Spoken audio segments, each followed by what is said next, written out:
Hi mga ka-low carbs! Mapapadalas nga yung ganitong luto ng chicken yung gagawin ko. Grabe, legit na ang sarap niya mga mare. First time ko nga lang din magluto ng ganito kaya naman share ko sa inyo kung paano ko ginawa. Kailangan natin ng maraming bawang, isang buong bawang nga yung ginamit ko dito. Dinurog ko nga lang ng ganito yung garlic and isasama natin yung balat sa pagluto. Masarap daw yun. Yung ganitong version sa pagluto ng chicken, yung iba hindi na naglalagay ng sibuyas. Pero sa akin, naglagay ako. Gusto ko kasi nagigisa muna ako ng sibuyas at ng bawang. Kung kapangpangan ka nga, alam mo yung ganitong luto ng chicken. After ma-prep ng mga pampalasa, magluto na tayo. Ang gamit kong oil is yung taba ng baboy. Every time nagluluto kasi ako ng pork, tinatabi ko yung excess oil. Pasok din kasi sa low carb gamitin yung mga natural oil na nakukuha natin sa meat. Pag medyo golden brown na yung bawang, lagay na natin yung sibuyas. Then, igisa lang natin siya ng mabuti. Hanggang sa lumambot yung sibuyas at lumabas yung aroma ng dalawa.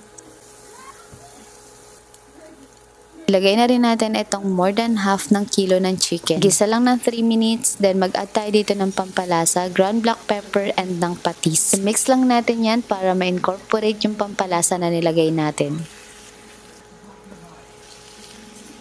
Bago natin ito takpan, nag-add ako dito ng 1/4 teaspoon ng whole peppercorn. Lagay na rin ako dito ng dahon ng laurel. Kita nyo naman, durog na yung dahon ng laurel namin. Hindi pa kami nakakabili. Tuin natin yan sa medium heat hanggang sa lumabas yung juiciness ng manok. Parang ganito. Siyempre, i-mix lang din natin para naman hindi siya masunog. Medyo golden brown na yung ibang part ng chicken. Mag-add na tayo dito ng 1 cup ng water. Lutuin at palambutin na natin yung chicken dito. Medyo luto na nga yung chicken natin dito, kaya naman nag-add na ako dito ng 1/4 cup ng white vinegar.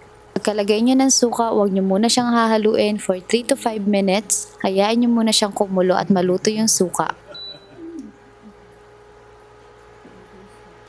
After 5 minutes, tsaka ako naman hinalo-halo itong chicken. Dito sa part na to, pwede nyo na tong tikman at magdagdag pa ng other pampalasa. Lagay na nga lang din ako dito ng konting salt. Kung naaasiman kayo, pwede kayo dito maglagay ng low carb sweetener. Hindi na ako naglagay dito ng low carb sweetener kasi for me masarap na yung lasa niya. Part na to, luto na talaga yung chicken at nag-reduce na yung sauce niya. Pwede nyo nang patayin yung heat. Pero kung gusto nyo ng malapot na sauce katulad namin, continue nyo lang sa pagpapakulo. Ito na yung chicken natin. Kita nyo naman yung sauce niya, sobrang lapot na. Hindi ako naglagay dito ng anything na pampalapot, hinayaan ko lang siya kumulo ng kumulo. Ang tawag nila dito is adobong manok sa puti. Grabe, ang sarap talaga nito mga mare, kaya itry nyo rin yung ganitong luto ng chicken. For today's video, wala po tayong toyo. Char. Pasok na pasok nga ito sa ating low carb meal.